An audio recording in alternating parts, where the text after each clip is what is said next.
श्री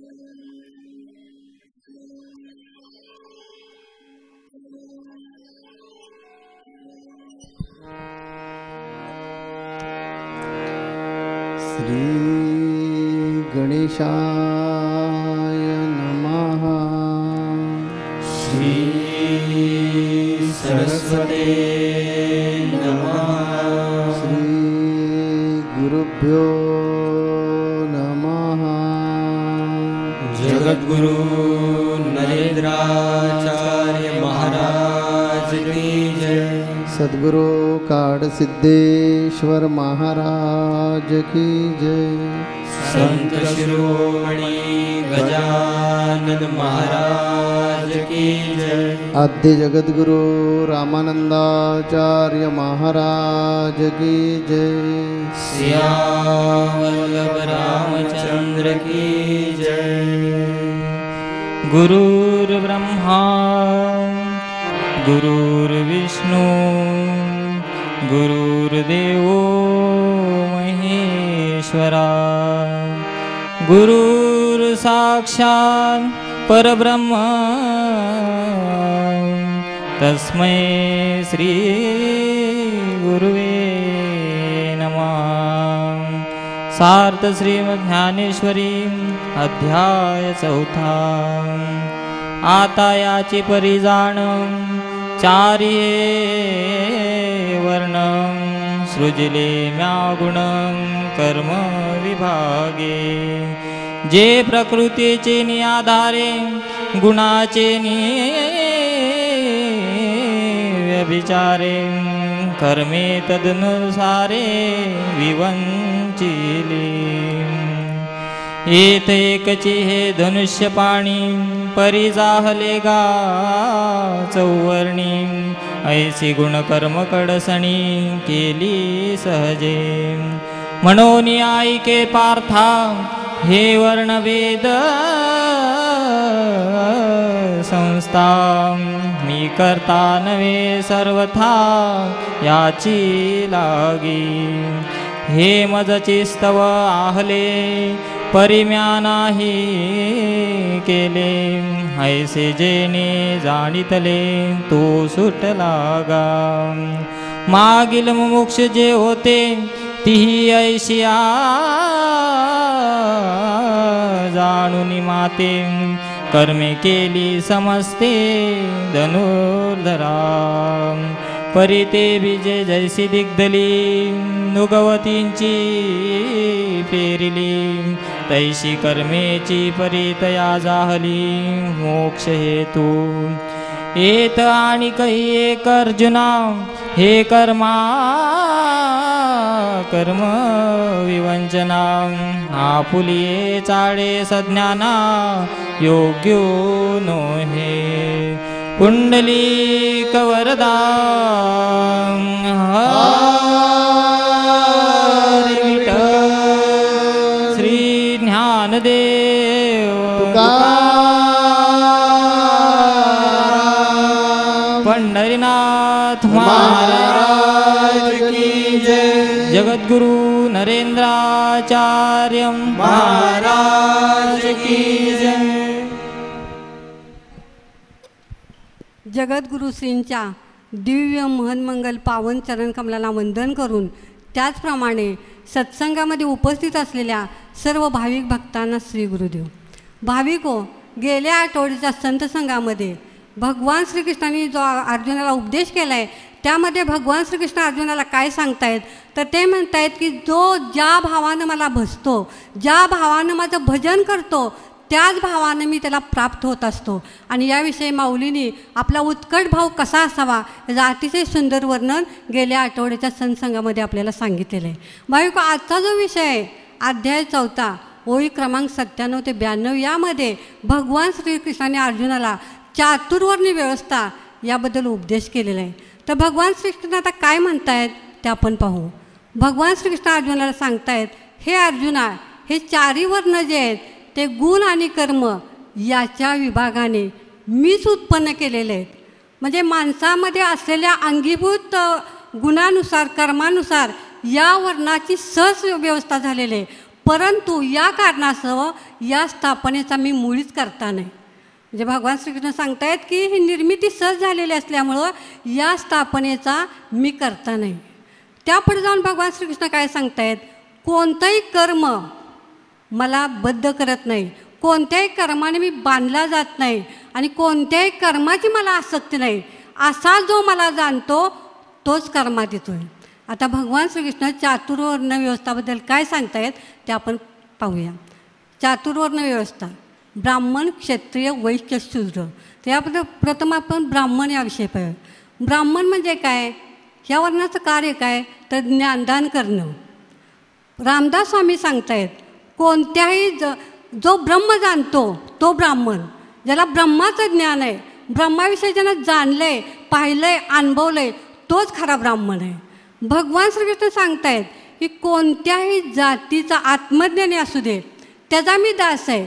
म्हणजे जो ज्ञानी आहे तो माझा आत्मा आहे, त्याच्यातून माझ्यात फरकच नाही. जसं माऊली सांगतायत की अणुरेणू देव आहे, नरेंद्र म्हणे शोधून पाहे, तुमच्यामध्ये ते चैतन्य आहे, माझ्यामध्ये चैतन्य, ते जाणायचं असेल तर काय करायचं आहे, तर सद्गुरूंना शरण जा. आणि त्याचप्रमाणे भगवान श्रीकृष्ण परत काय सांगतायत की हे जाण्यासाठी काय करायला पाहिजे, जाणत्यांना पण शरण गेलं पाहिजे. मग ब्राह्मण कुणाला म्हणायचं, तर ब्रह्म जाणतो तो ब्राह्मण. आता भगवान श्रीकृष्णाने काय कार्य केले, तर कुरुक्षेत्रावर अर्जुनाला गीता जी सांगितली हे ब्राह्मणाचं कार्य केलेलं आहे. उद्धवास पारमार्थिक गीता सांगितली, उपदेश केलेला आहे. आणि ब्राह्मण वेश धारण करून भीमास जरासंध वध कसा करावा ह्याचं शिक्षण, मार्गदर्शन दिलं होतं. हे ब्राह्मण वर्णाचं कार्य झाले. क्षत्रिय म्हणजे काय, रक्षण करणे, पालन पोषण करणे. तर क्षत्रियाचं कंसवध केलेलं आहे, कंसवध करून द्वारका नगरी वसवली, प्रजेचं उत्तम पालन पोषण केलं, त्यांना अभय दिलं, संरक्षण दिलं आणि कालवेळन नरकासुराचा वध करून क्षत्रिय धर्माचं योग्य असं पालन केलेलं आहे. तिसरा जो वर्ण आहे वैश्य. वैश्य म्हणजे गाई गुराखी याचं पालन पोषण करून वैश्य धर्माचं सुद्धा, गायींचं पालन पोषण करून वैश्य धर्माचं सुद्धा पालन पोषण केलेलं आहे. शूद्र, द्वापारयुगात शूद्र म्हणजे काय, तर आपल्याला सगळ्यांनाच माहीत आहे, आपल्या प्रसादालयासुद्धा आपण पाहतो की भगवान श्रीकृष्णाने ज्यावेळेस युधिष्ठिरनं राजशुद्ध यज्ञ समारंभात भगवान श्रीकृष्णाने वाढण्याचंही कार्य केलेलं आहे आणि उष्ट्या पत्रावळ्या काढण्याचंही काम केलेलं आहे. हे आपल्या प्रसादालयामध्ये आपण पाहिलेलं आहे की काय केलेलं आहे भगवान श्रीकृष्णाने. तर यावेळेस स्वतः शुकमुनी त्या ठिकाणी हजर राहिले होते, कारण हे कार्य करताना भगवान श्रीकृष्णाचं गोंडस्वरूप कसं दिसतंय हे श्रीकृष्णाला पाहायचं होतं, शुकमुनींना पाहायचं होतं. पण ते पक्षाच्या रूपात तिथं अन्न सेवन करायला आले आणि त्या स्वर्गातली घंटा वाजली, माऊलीने आपल्याला पाठीमागं सांगितलेलं आहे. आणि त्याचप्रमाणे सांदीपनी आश्रमात गुरुकुलात सरपणाण्याचं सेवादानसुद्धा भगवान श्रीकृष्णाने काय केलेलं आहे. असे 4 वर्ण, म्हणजे आपल्या प्रत्येकामध्ये हे 4 गुण आणि कर्म दडलेले आहेत. आणि त्याचप्रमाणे आता माऊली आपल्याला काय सांगतायत, भगवान श्रीकृष्णाने काय सांगतायत, जो कर्म करून मी करता नाही असा जो मानतो तोच मुमुक्ष आहे. ज्याप्रमाणे भाजलेलं बी पुन्हा अंकुरित होत नाही, त्याप्रमाणे असा जो मला जाणतो तो मोक्षास कारणीभूत होतो. आता माऊली काय सांगतायत आपण पाहूया. जगद्गुरू श्री म्हणतायत, रंगात रंगुनी रंग माझा वेगळा, गुंत्यात गुंतुनी पाय माझा मोकळा. ज्याप्रमाणे अनेक सुंदर पुष्पांचं आपण हार करतो, आपण बघतो श्री चैतन्य आणि जामितं हेमाताई किती सुरेख हार करते, ती अतिशय गुंफन सुंदर असं सुंदर पुष्पाचं ज्यावेळेस आपण हार करतो, हार मला तयार होती, ती सुंदर दिसते. त्याचप्रमाणे माऊलींनी काय केलेलं आहे, तर जे असे जे मणी आहेत, ज्याप्रमाणे माळेत मेरूमणी म्हणजे मणी ओवले जातात आणि ती माळ सुंदर तयार होते, त्याचप्रमाणे त्याचं जे मेरूपणी आहे ते आपले स्वतः स्वामीजी आहेत. म्हणजे असंख्यांना आपल्याला चातुर्वर्णात प्रत्येकातला गुण निवडून माऊलीने निवड केलेले आहे. तर आपली व्यवस्था बघूया. ब्राह्मण आपल्याला माहीत आहे, प्रवचन, दर्शन, सोहळे, समस्या, माध्यम, वारी, उत्सव प्रत्येकातून माऊली काय करत असतात, ज्ञानदान देण्याचं कार्य करत असतात. बट्टूची निर्मिती यातूनच झालेली आहे. 10,000 प्रबोधनकार निर्मितीचं कार्य जे चाललेलं आहे त्यातूनच आपलं कार्य चाललेलं आहे. ही कशाची व्यवस्था माऊलींनी निर्माण केलेलं आहे, तर ब्राह्मण समाजाची. म्हणजे प्रत्येकातून माऊलीने एक प्रकारे आपल्याला प्रत्येकाला घडवण्याचं कार्य केलेलं आहे. माऊली नित्यनैमित्तिक ते कार्य करतच असतात. पण माऊलींना वाटतं की माऊली नेहमी म्हणतात, प्रबोधनकार हा माझा कोण आहे, संपत्ती ही माझी आहे. संतती आणि संपत्ती हा प्रबोधनकार आहे, म्हणून प्रत्येक प्रबोधनकाराने कसं समाजात आदर्श राहिलं पाहिजे की जेणेकरून आपल्याला माहीत आहे ज्याप्रमाणे काळा कोट बघितल्यानंतर वकिलाची आठवण होते, ॲप्रॉन पाहिल्यानंतर डॉक्टरांची आठवण होते, त्याप्रमाणे समाजात आपल्याकडं पाहिलं सगळ्यांनी म्हणलं पाहिजे हा नरेंद्र माऊलींचाच छावा असला पाहिजे, एवढं आपलं राहणीमान आयडेंटिटी समाजात आदर्श पाहिजे. आता क्षत्रियवर्ण रक्षण करणे आता रक्षणाची जबाबदारी काय आहे माऊलींच्यावर आपल्याला सगळ्यांनाच माहीत आहे की ज्यावेळेस 11 एप्रिल 2004 मध्य प्रदेश उज्जैनी येथे माऊलींना धर्माचार्य पद बहाल करण्यात आलं. नीतीनं हा धर्मदंड आपल्या माऊलींच्या हातात दिला. त्यावेळेस माऊलींनी सगळ्यांना आवाहन केलं. माऊलींनी सांगितलं उगवत्या तरुण पिढीवर माझा विश्वास आहे, यातूनच माझे तरुण कार्यकर्ते जन्माला येतील आणि सिंहासारखा पराक्रम करून अखिल विश्वाला एखाद्या लाटेप्रमाणे व्यापून टाकतील. मरगळलेल्या तमाम हिंदू बांधवांना जागृत करणं हे माझं ईश्वरदत्त कर्तव्य आहे. धर्माचं रक्षण आणि धर्माचं संरक्षण हा माझा जन्मसिद्ध हक्क आहे. आचार्य भिन्न असले, माऊली पुढे जाऊन काय सांगतायत, सगळ्यांना संदेश दिलाय माऊलींनी. आज आचार्य जरी भिन्न असले, संप्रदाय जरी भिन्न असले तरी गुरु तत्व एक आहे, गुरु शक्ती एक आहे. आपण सर्वांनी एकत्र येऊन हिंदू एकतेचा पांचजन्य फुंकूया की जेणेकरून आपण एक होणं ही काळाची गरज आहे, असा दिव्य संदेश आज सगळ्या विश्वात माऊलीने आपल्याला दिलेला आहे. अमृतवाणीमध्ये माऊली सांगतायत माझा पंथ, माझा संप्रदाय सर्व समावेशक आहे, निरभ्र आकाशासारखा स्वच्छ पारदर्शक आहे. येथे उच्च नीच, गरीब श्रीमंत, राव रंक, स्त्री पुरुष कोणताही भेद नाही. सगळ्यांना सामावून घ्यायला आमचं हृदय, आमचं अंतःकरण तेवढंच विशाल आहे. आणि म्हणून हे माऊलींचं आगळेवेगळं कार्य बघून आपल्याला माहीत आहे की 8 डिसेंबर 2008 साली सातारा जिल्ह्यात वाईच्या परमपावन भूमीत शिवप्रतापगडच्या अध्यक्षा विजयाराजे भोसले, हिमानी सावरकर, मिलिंद एकबोटे, सुभाष जोशी यांनी माऊलींना वीर जिवे महाल पुरस्कार त्यावेळेस दिला आणि हिंदू धर्माचे थोर आचार्य म्हणून आपल्या माऊलींचा गौरव करण्यात आलेला आहे. असं आपल्या माऊलींचं पण आगळंवेगळं कार्य आहे. हुंडाबंदी, अंधश्रद्धा निर्मूलन, समाजाच्या अनिष्ट रूढी चालीरीती ह्या विरुद्ध माऊलीने आजपर्यंत लढा दिलेला आहे आणि हे कार्य शिष्यांच्या माध्यमातून पण माऊलीने केलेलं आहे. असं क्षत्रिय धर्माचं अतिशय उत्कृष्ट असं कार्य माऊलीने केलेलं आहे. आता आपण काय पाहूया, वैश्य संस्थानाचे विविध उपक्रम, सामाजिक उपक्रम, प्रवचन दर्शन सोहळे, विविध कार्यक्रम, यातून आपल्याला माहीत आहे की आपल्याला वैश्य म्हणजे आर्थिक व्यवहार नीट सांभाळावा लागतो. तर त्यावेळेस संस्थांचा व्यवहार आपल्या अतिशय चोख आणि पारदर्शक असा व्यवहार आहे. कुठंही आपल्याला माहीत आहे साधी 50 रुपये देऊ की ते आपली पावती आपल्याला दिली जाते, चोख कारभार. आणि यामध्ये सगळ्या भक्त शिष्यगण त्याचप्रमाणे संस्थांच्या कर्मचारी वर्गाचं सुद्धा फार मोठं योगदान आहे.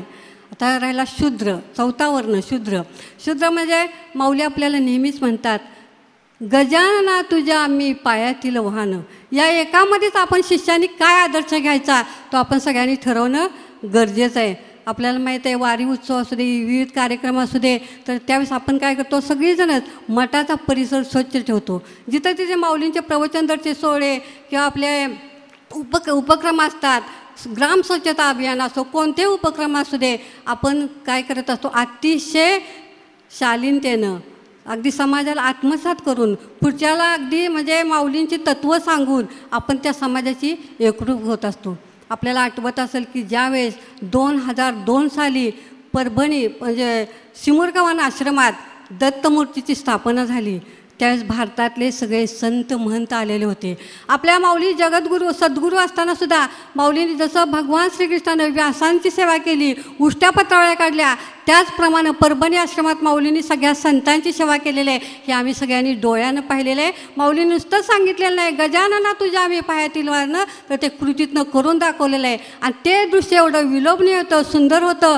मला तर वाटतं त्यावेळेस स्वर्गातल्या देवांना सुद्धा त्यावेळेस वाटलं असेल की या पृथ्वीतलावर आम्ही जन्म घ्यावा, ते सुद्धा नरेंद्र माऊलींचे शिष्य म्हणून. एवढा तो अप्रतिम असा सोहळा होता. असे कार्य माऊलींनी काय केलेलं आहे की अतिशय उत्कृष्ट कार्य केलेलं आहे.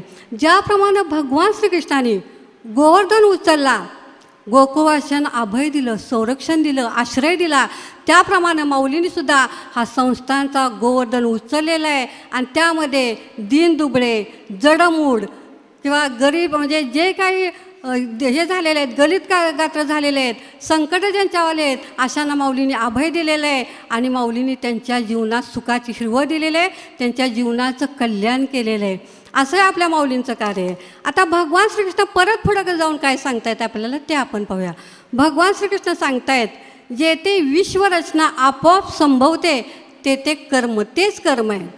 आता कर्म जे कर्म जेव्हा सत्कर्मामध्ये जमा होते तेव्हा ते निष्काम कर्म होतं आणि निष्काम कर्म झाल्यानंतर ते अकर्मामध्ये जमा होतं. यासाठी एक आपण दृष्टांत बघितला म्हणजे आपल्या लक्षात येईल की ज्यावेळेस कर्म सत्कर्मामध्ये जमा होतं ते निष्काम बनतं आणि निष्काम कर्म अकर्मामध्ये कसं जमा होतं एक दृष्टांत सांगते. सुमती राणी आणि अप्पल राजा अतिशय सात्विक जोडपं, अतिशय त्यांनी दत्तगुरूंची काय केली होती, उपासना केली होती. उपासना केल्यानंतर मग काय झालं, एक दिवस पितृपंधरवडा होता, महालया अमावस्या होती आणि त्यावेळेस श्राद्धविधी घरी कार्य चाललं होतं आणि त्यावेळेस सुमती राणीच्या दारात भवंती भिक्षा दे असा एक अवधूत आले आणि त्याने आवाज दिला. तो आवाज ऐकल्याबरोबर घरी श्राद्धविधी असतानासुद्धा सुमती राणीनं काय केलं तर ते जे आपल्या घरी होतं त्या अवधूतांना देऊन टाकलं. दिल्यानंतर त्या अवधूत म्हणले, माते तुझी काय इच्छा आहे ती सांग. तर त्यावेळेस सुमती राणी म्हणली की तुम्ही माते म्हणून हाक मारल्या ती इच्छा माझी पुरी व्हावी. आणि अशा रीतीनं त्यावेळेस दत्तगुरूंनी अवधूतांनी साक्षात दर्शन सुमती राणी आणि अप्पल राजांना दिलेलं आहे. अशा रीतीनं श्रीपाद वल्लभांचा जो दुसरा अवतार आहे तो अवतार कुठं झालेलं आहे, पिठापुरम, आंध्र प्रदेशातील पिठापुरम. सुमती राणीनं अप्पल राजाच्या पोटी दत्तगुरूंनी दुसरा अवतार घेतलेला आहे. पहिला जो अवतार आहे अनुसूया ऋषीच्या पोटी पिठापुरम म्हणजे चित्रकूट पर्वतावर घेतलेला आहे. आणि तिसरा जो अवतार घेतलेला आहे नरसिंह सरस्वती, तो अवतार त्यांनी महाराष्ट्रात वाशिम जिल्ह्यात कारंजा या गावी घेतलेला आहे. म्हणजे ह्यातून बोध काय घ्यायचा आहे की त्यावेळेस दत्त अवधूत म्हणाले सुमती राणीला की तुम्ही एवढी माझी भक्ती केली की तुमचं जे कर्म होतं ते सत्कर्मामध्ये जमा झालं, ते निष्कामपणे केल्यामुळं अकर्म त्याचं बनलं आणि त्यामुळं मला तुम्हाला दर्शन द्यावं तुमच्या दारात यावं लागलं. जी घटना आपल्याला माहीत आहे, आपल्या माऊलींच्या मातोश्री सुभद्रा माता त्यांचा असाच एक दिवस दारा अवधूत आले होते आणि त्यांनी पण सांगितलं होतं की जगाचा उद्धारक तुझ्या पोटी जन्माला येणार आहे. आणि अशा आपल्याला सगळ्यांनाच माहीत आहे. म्हणजे ह्यातून आपण बोध काय घ्यायचा की आपल्या हातून असं कर्म झालं पाहिजे की ईश्वरानं आपल्याला म्हणलं पाहिजे की तुला काय पाहिजे. आपलं कर्म कसं होतं, आपणच ईश्वराला एवढं मागतोय की वावच देत नाही ईश्वराला तुला काय म्हणायचं. जसं प्रभू रामचंद्रांनी सुद्धा सगळ्यांना वाटलं पण मारुतीला देताना त्यांना काही देता आलं नाही. असं कर्म आपल्या प्रत्येकाच्या हातून ज्यावेळेस घडल त्यावेळेस आपल्याला सद्गुरू कळतील. त्यासाठी आपल्या चित्तात काय पाहिजे, एक प्रकारची व्याकुळता पाहिजे, आपल्या जो गुरुविषयी निष्ठा पाहिजे, भाव पाहिजे, केलेलं कर्म सद्गुरूंच्या चरणी नित्यनैमित्तिक आपण समर्पण केलं पाहिजे. आणि व्याकुळता कशी पाहिजे फक्त आपण एका कडव्यातच बघूया.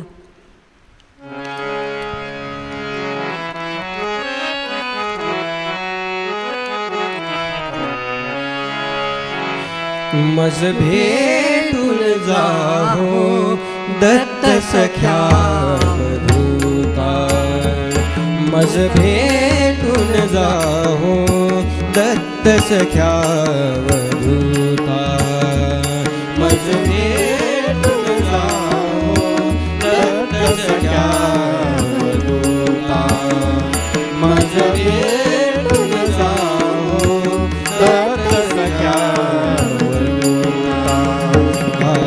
मंडलू ते विसरून आला कुठे, पेशवान आज ते तुम्हास वेकानसे, काखेची झोळी का विसरून गेला कुठे, परी आज तुम्हास पुरते ओळखल्याता, मज भेटून जाहो दत्त सख्या अवधूता, मज भेटून जाहो दत्त सख्या अवधूता.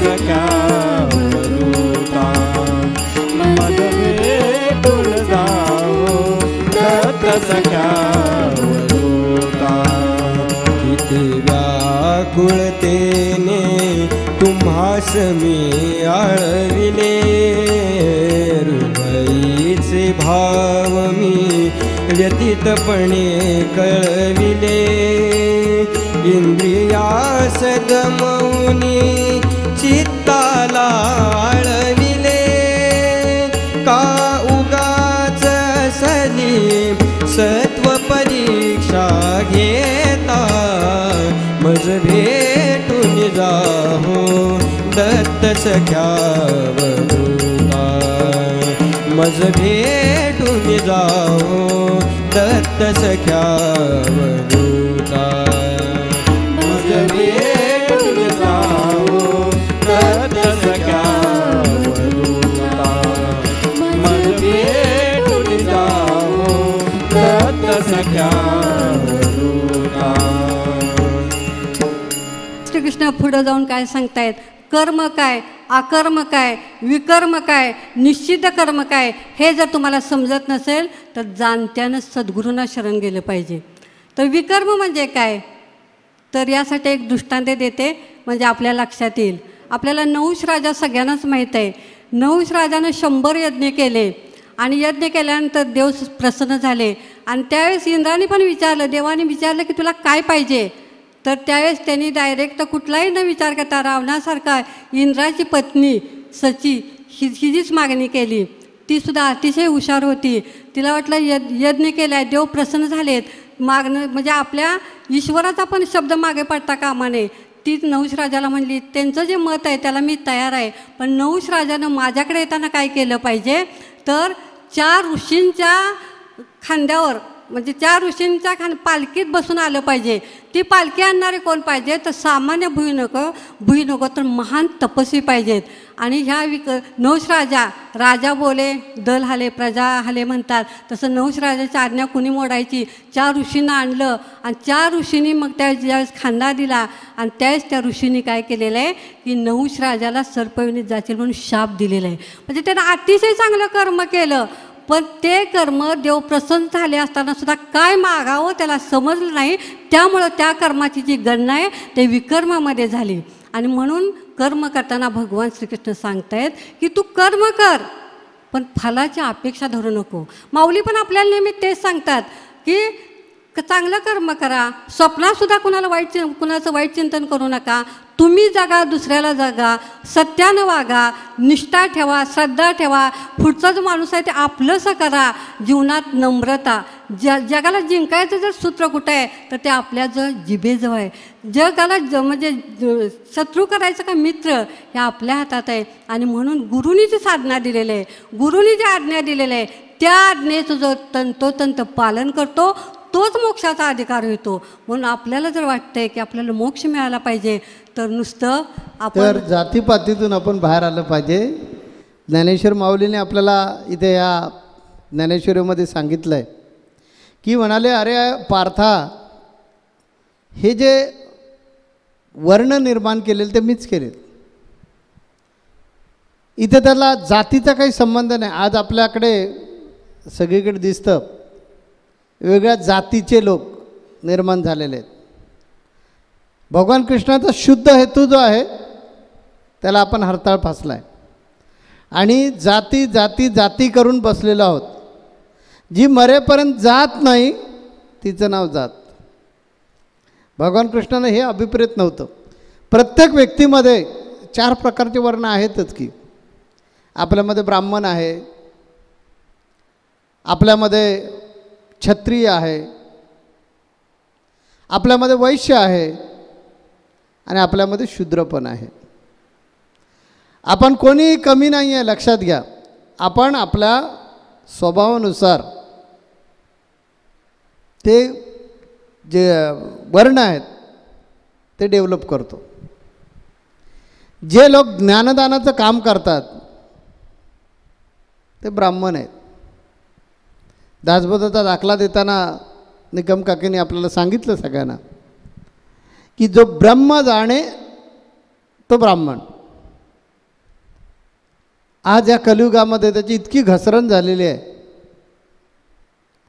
कारण द्वापारयुगामध्ये हे धर्म जन्माला आले ना कर्मानुसार. आज हे कलियुग आहे. त्या कलियुगामध्ये इतकी घसरण झालेली आहे की ती एक जात निर्माण झालेली आहे.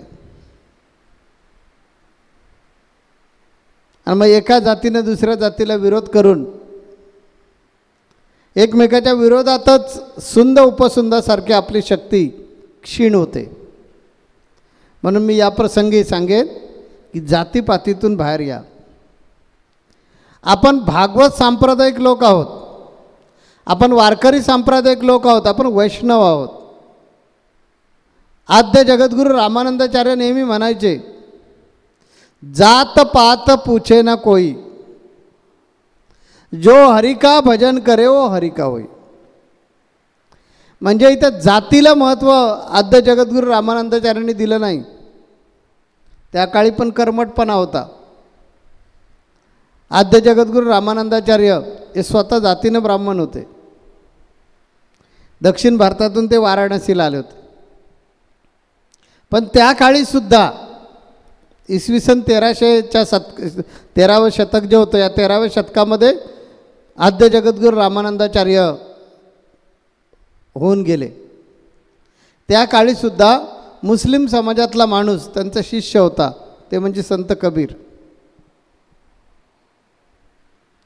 तुलसीदास हा त्यांचा शिष्य आहे. त्यांचा नुसता शिष्यवर्ग होता असं नाही, काही शिष्या पण होता त्याच्यामध्ये. म्हणजे त्यांनीसुद्धा त्या काळी जातीपाती मानल्या नाहीत. ज्या आद्य जगद्गुरू रामानंदाचार्यांपासून खऱ्या अर्थानं वारकरी संप्रदाय जो आहे त्याची सुरुवात झाली, किंवा त्याची सुरुवात म्हणता येणार नाही, पण त्याची अंकुर जे आहे ते तिथे रोवला गेला असं म्हटलं तरी थोडं चुकीचं होईल असं मला वाटत नाही. कारण याच आद्य जगद्गुरू रामानंदाचार्यांचे शिष्य विठ्ठलपंत, जे ज्ञानेश्वर माऊलींचे जे पिताश्री आहेत, तर या आद्य जगद्गुरू रामानंदाचार्यांच्याच आश्रमामध्ये होते काशीमध्ये. आणि ज्यावेळे त्यांची ओळख झाली तर त्याने आज्ञा केली, चैतन्या परत जा. आणि मग विठ्ठलपंत संसारामध्ये आले. आणि मग ज्ञानेश्वर माऊली आणि आम्हाला ही 4 रत्न मिळाली, हे 4 वेद मिळाले. आणि ह्या वेदांपासून आज आपण हिंदू म्हणून या पृथ्वीतलावर जिवंत आहोत. त्याची प्रमुख कारण ज्ञानेश्वर माऊली. तर मंडळी, मला या ठिकाणी आपल्याला सर्वांना सांगायचा वेळ आपल्याकडे फार कमी असल्यामुळे जास्त बोलता येणार नाही. भगवान कृष्णाने काय सांगितलं की हे वर्ण मीच निर्माण केलेले आहेत, माझ्यापासूनच निर्माण झालेत. आणि मी माझ्या कृतीतून केलं. मी कधी ब्राह्मण झालो, कधी मी वैश्य म्हणून कार्य केलं. जो व्यापार उदीम करतो तो वैश्य, जो स्वतःचं आणि इतरांचं रक्षण करतो तो क्षत्रिय. आपल्या शरीरामध्ये सुद्धा असे सेल आहेत की जे ज्ञान देण्याचं काम करतात. काही सेल असे आहेत की आपल्याला काय चावलं की लगेच तिथे फोड येतो किंवा असा भाग सुजून येतो, दांद येते. डॉक्टरना विचारलं तर ते सांगतील की प्रतिकारशक्ती करणाऱ्या ज्या पेशी असतात, ते सेल जे असतात ते लगेच ॲक्टिव्ह होतात. म्हणजे आपल्या रक्तामध्ये सुद्धा जर कर्म आहे तर आपल्या कृतीमध्ये असणारच. म्हणून हे जे आहे हे आपल्या बौद्धिकतेवर, आपल्या कर्मानुसार ह्या जाती निर्माण झालेत. आपण विज्ञान युगामध्ये वावरणारी माणसं आहोत. त्यामुळे आता जातीपातीतून बाहेर आलं पाहिजे. आपण माणूस म्हणून सगळे एकच आहोत हे लक्षात ठेवून आपण जगलं पाहिजे. या जातीपातीची जी आपण दिवारं उभी केलेली आहेत, त्यामुळे आपलं आणि आपल्या समाजाचं फार मोठं नुकसान होतं आहे. ते जर टाळायचं असेल तर भगवान कृष्णानेच सांगितलं आहे अर्जुनाला गीतेमध्ये की हे अर्जुना, हे कर्मानुसार 4 प्रकार मीच निर्माण केले. आणि वैशिष्ट्य आहे, मी जरी निर्माण केले तर मी ह्याच्यात कुठेही अडकलो नाही. पण आम्ही का अडकायचं? म्हणून जातीपातीतून बाहेर या. आणि जसं ज्याचं कर्म असेल, आता नाही का कधी कधी असं दिसतं ना की एखादा माणूस त्या समाजाचा नसतो, पण त्या समाजाचा जो व्यवसाय मानला जातो पारंपरिक, तो व्यवसाय करत असतो हा माणूस. जो माणूस व्यवसाय करत असतो तो माणूस त्या समाजाचा नसतो किंवा त्या जातीचा नसतो, पण व्यवसाय करतो ना तो. इथे जर नाव घेतलं तर कदाचित काही जणांना थोडं खटकेल, म्हणून मी नाव घ्यायचं टाळलं आहे की एक विशिष्ट जातीचा हा टिंबटिंब नावाचा व्यवसाय. आज आपल्याला असं दिसतं की तो व्यवसाय दुसऱ्याच जातीचा माणूस करताना दिसतो. तर व्यवसायाला काही बंधन नाही आहे. शेवटी व्यवसाय व्यवसायाच्या ठिकाणी असला पाहिजे, माणूस माणसाच्या ठिकाणी असला पाहिजे. पाळायचाच जर असला तर मानवता धर्म पाळा. तुम्ही जगा आणि दुसऱ्याला जगवा. ज्ञानेश्वरी जर शिकायची असेल तर माऊलीने काला कीर्तन ठेवलेलं आहे, ते त्याच्यासाठीच ठेवलं आहे की जातीपातीतून बाहेर या, धर्माच्या जोखडातून बाहेर या आणि मानवता हा दृष्टिकोन डोळ्यासमोर ठेवा. परमात्म्याला कुठलीही जात नाही आहे. कधी परमात्मा ब्राह्मण आहे म्हणून ऐकलंत का तुम्ही? परमात्मा शूद्र आहे, परमात्मा क्षत्रिय आहे, परमात्मा वैश्य आहे. परमात्म्याला पण कुठल्याच जातीचं लेबल लावू शकत नाही. परमात्मा परमात्मा आहे. तसं आपण त्याची लेकरं आहोत. आपण त्याचं प्रतिरूप समजतो. जर त्याचं प्रतिरूप समजत असू तर ब्राह्मण आपण कसे असू शकतो? आपण शूद्र कसे असू शकतो? आपण वैश्य कसे असू शकतो? या आपण क्षत्रिय कसे असू शकतो? जर परमात्म्याचं आपण लेकरू आहोत, परमात्म्याचं मूल आहे, तर आपल्या परमात्म्याला जातच नाही. मग ते आपल्याला कशी येईल? ती आपल्याला कशी लागेल? म्हणून या अज्ञानाच्या जोखडातून बाहेर आलं पाहिजे ना. आपल्यामध्ये मानवता हा दृष्टिकोन वाढवला पाहिजे. या मानवतेच्याही पलीकडे ज्यावेळी जाऊ त्यावेळी आपण परमात्मा स्वरूप होऊ. मला वाटतं या ज्ञानेश्वरीमध्ये ज्ञानेश्वर माऊलीला हेच सांगायचं असेल भगवान कृष्णाच्या रूपातून, की भगवान कृष्ण सांगतात की हे चारी वर्ण मीच तयार केले कर्मानुसार. ज्याच्याकडे जी जी कला होती त्या कलेनुसार मी त्यांना नामविधान दिली. हे काम करतोय मग तो अमुक, ते काम करतोय मग तो तमुक, आणि त्यांनी चारच फक्त जाती निर्माण केले ना. आपण किती केलं? आपल्याकडं काय परिस्थिती आहे? एक जात असते त्याच्यात किती पोट जाती असतात. आता मराठा समजा घ्या जात एक, तर मराठा जातीमध्ये 96 कुळं आहेत. एक मुस्लिम धर्म घ्या, या मुस्लिम धर्मामध्ये पण काहीतरी 52-53 जाती आहेत. किंवा एक ब्राह्मण जात घ्या, या ब्राह्मण जातीमध्ये सुद्धा अनेक पोट जाती आहेत. भगवान कृष्णाने फक्त 4च वर्ण निर्माण केले, एक शूद्र, क्षत्रिय, वैश्य आणि ब्राह्मण.